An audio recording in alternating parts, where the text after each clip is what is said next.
คั่วข้าวคั่วเนาะเฮาจะเฮ็ดลาบเนาะมันก่อนจะเฮ็ดลาบมันก็ต้องมีหลายอย่างอยู่เนาะเฮาก็เริ่มต้นนี่เฮาก็มาคั่วข้าวคั่วไว้ก่อนเนาะแล้วก็ยังมีคั่วหมักเผ็ดแห้งเนาะพริกแห้งคั่วข้าวคั่วบดไว้หรือว่าตำไว้พริกแห้งก็คือกันลาบเนาะต้องได้ใส่แน่นอนอยู่แล้วเนาะข้าวคั่วถ้าบ่ใส่บ่เป็นที่ค่อยคั่วค่อยคนไป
หัวเร็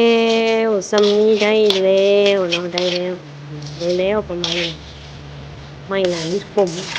อันนี้มันอีกหม้อนึงหม้อนี้ก็แม่นใส่ใบขี้หูดเนาะเป็นประมาณนี้แหละแล้วก็แล้วก็เอามาบดบัดนั้นน่ะเนาะมันจะมี2สูตร1ใส่หัวสิไค2ใส่ใบขี้หูดมันจะหอมเนาะเผ็ดตัวพริกแห้ง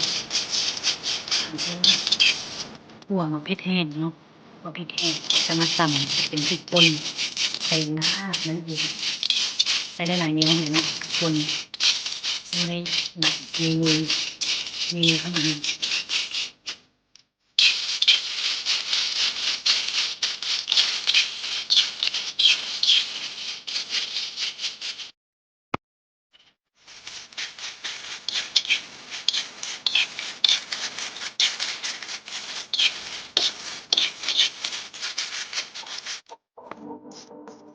พริกเนาะคั่วพริกแห้งมันจะตำจะลงมือตำแล้วเด้อเนาะ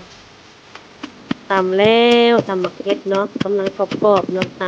ำเอาไว้ใส่ลาบเนาะใส่ซุปผักใส่แตงอยู่คั่วกินทุกอย่างเนาะหอมๆเด้นี่นะเฮาคั่วแล้วมาตำเนาะมันหอมแซ่บใส่อาหารก็หอมมีกลิ่นหอมเผ็ดแซ่บแบบบ้านๆนี่แหละเนาะมันสิเป็นลาบเป็นหยังก็บ่แม่นธรรมดาเนาะคั่วข้าวคั่วมาตำหรือว่าบดเนาะแล้วก็มาเผ็ดแห้งนี่แหละเนาะ